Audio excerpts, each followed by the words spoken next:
is guiding them, but it's not overbearing or it's not dominating them. But we still love, but we still have to say, hey, you can't be destructive. All right. So the divine mother principle, the Black mother represents that. She represents, hey, I'm here to show you love, to give you compassion, but I cannot allow you to be destructive. All right. And if you heard of a lot of archetypes or deities such as Aset, Isis, or Mayat, these are all feminine representations of the divine mother, all right, the Black mother. Um, so when we think about the Black Madonna or the Black mother, she represents love, she represents compassion, she represents empathy. So she is very aware of the sufferings of humanity and very concerned about that. There's a healing energy with the divine mother as well, and definitely creation. All right, and we'll talk about that. She is also a representation of the earth and of water, right? Because feminine energy is very flowy. It goes with the water. But like water, it could be as harsh as a hurricane, or it could be soothing to quench your thirst. So it all depends on what side you get out of her. But the other thing I want to definitely mention is the depth of the Divine Mother, the Black Madonna, the Black Mother. All right. So when we talk about the depth of things, we're talking about things that are beyond the surface. So the feminine principle is everything that we cannot see. It is everything that is beneath the surface. So, and we're talking about beneath the surface, we're talking about typically darkness. That's why it's the Black Madonna. It's something deeper. It's pure potential that's just waiting to form, right?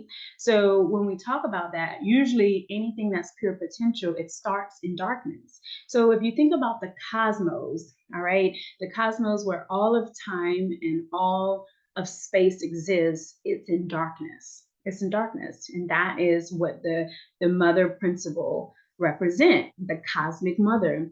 If you think about the ocean, the depthness of the ocean, scientists don't even know how deep the ocean goes right now. There's life forms we don't even know about. There's so many things at the bottom, at the depthness of the ocean that we have no clue about. But that is what the feminine mother energy brings, okay? The depthness, going beneath the surface. And what about the soul? The soul is beneath the surface. We walk around, we can't see people's souls. You can get a good idea, about it if you're a seer. But the point of the soul is to pull back those layers and pull back those things that we have covered ourselves with to get to the soul and to the spirit. So that's beneath the surface as well. That's the darkness, and that's the depthness as well of feminine energy. Let's talk about the womb. All right, the womb is dark. The womb is what if we're going to talk about bearing children, it is where the child is nurtured over a time and then come out, as a newly formed creation, a newly formed human being. But the womb is dark, and that's where it grows and it becomes. All right. So that's another thing, is beneath the surface, right? Wisdom. Wisdom is applied knowledge.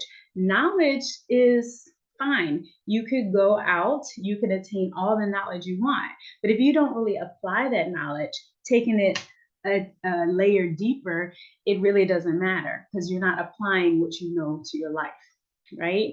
So wisdom is beneath the surface, is applying what you know, right? So you don't see wisdom. You see it in action, but you don't see it. It's not like knowledge where I can go and research and just read a whole bunch of things, but the wisdom is beneath. It's going to a deeper level.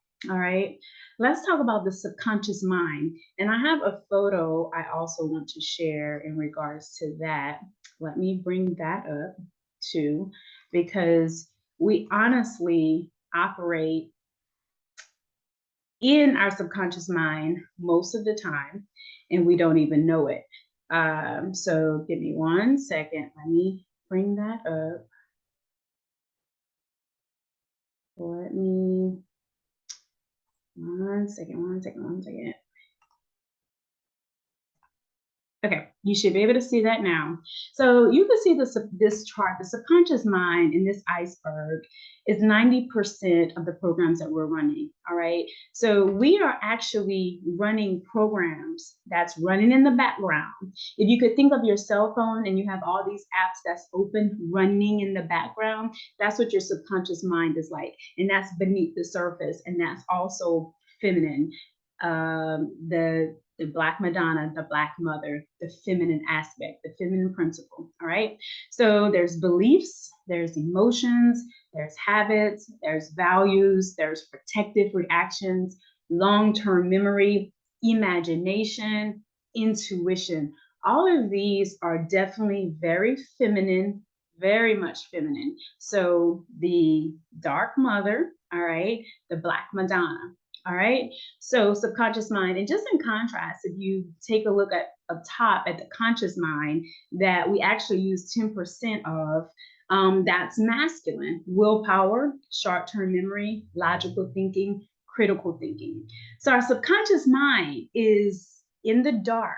We don't see it. You don't see beliefs, right? You don't see emotions. Sometimes you can see emotions, but these are things that's brewing on the inside.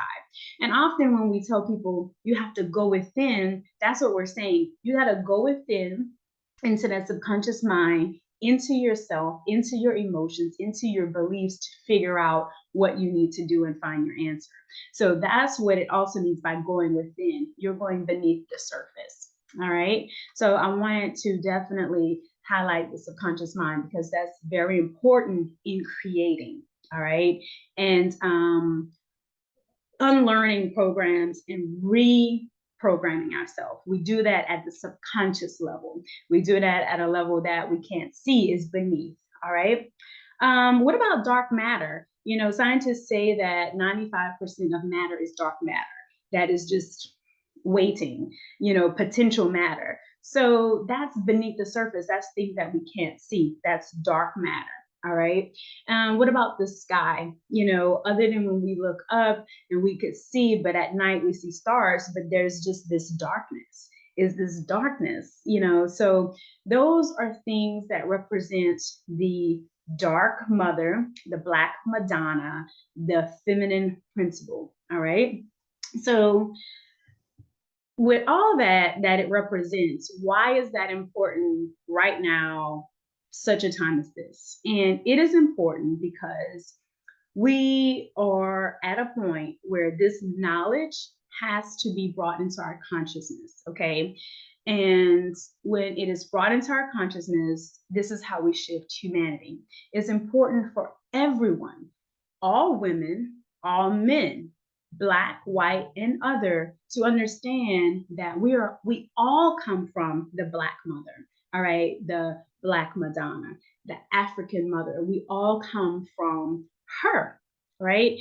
And so as soon as we can all understand this knowledge, and again, if you feel like this is something that doesn't quite resonate, it's okay. There's a lot of information out there for you to go and do your own research and to see what does resonate with you. And again, in the subconscious, we have to evaluate those beliefs, those values, the programming, because that's where so much programming has been taught, in the subconscious. All right. So we have to go into the subconscious to relearn in truth. All right. So we all of us have to be aware and bring forth this knowledge into our consciousness. All right. That's why it's important for a time like now. And like any mother, when she sees her children being destructive, she has to rise up and say, you no longer can be destructive. Right. And in a tough love, she loves us, but she says, I can no longer do this, right? We are here to reserve the resources. We are here to take care of the earth.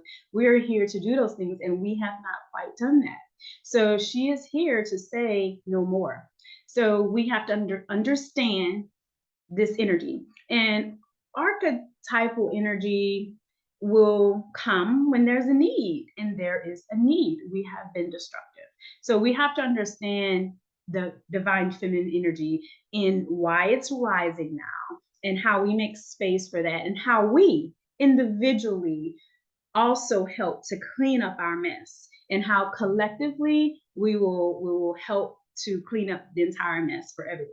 All right. But we individually have to do our work.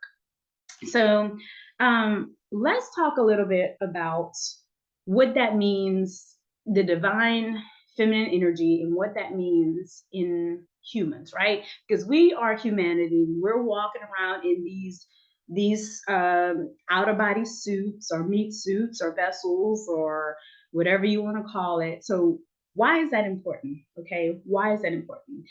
So, as a feminine principle, right, we have wombs, all right? That is our creative center. And we have to understand that the womb of a woman is very sacred.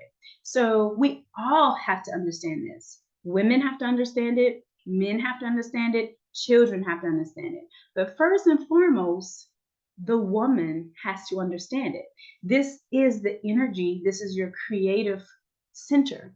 So you have to understand your body and respect your creative center, so that everyone else connected to you can also respect it as well. All right. So I want to talk a little bit about how we have a lot of womb issues. So we hear a lot about fibroids, especially in Black women. We hear a lot about cysts. We hear a lot about infertility. We hear a lot about reproductive issues. And a lot of it is because the wombs need to be healed. The wombs have to be cleared. And I want you to understand that creation is not just a baby, it's not just a child, although that is the most magical and miraculous thing that as a woman you could ever experience and do, is to bring life form through you. But we are also creating every day with our words, with our thoughts, with our actions, all right? And everything that we create is going to be mirrored back to us. So we could evaluate our lives right now and know if we've been using our creative center constructively or destructively. All right. And this is all for you to do your own self-evaluation. That's it. So if you are in resonance and you want to start to develop and start to heal your own womb, your creative center, I do want to recommend this book. It is called Heal Thyself for Health and Longevity. The author is Queen Afua. All right. It is Sacred Woman, a guide to healing the feminine body, mind, and spirit. And as feminine energies, we are healers naturally, all right? Because love heals, compassion heals, empathy heals. We have those energies running through us. Now, we may have to get more familiar with it, tap back into it, because maybe it's been suppressed, it's been abandoned, it's been abused, all of those things, but we have those energies running in us. And I think this is a good resource because she really covers, body, mind, and spirit. And she gives a lot of good things, affirmations, how to go within, things to eat, and just all of those things, because that is our creative center, our womb, and the fruit of your womb will be evident in your life either way. So if you've been using your womb, your creative center, in a positive way, you will see that fruit, right? I call it constructive. If you've been using your creative center destructively, you will also see that in your life as well. And that will be connected to everything and everyone, men and women, that you're connected to.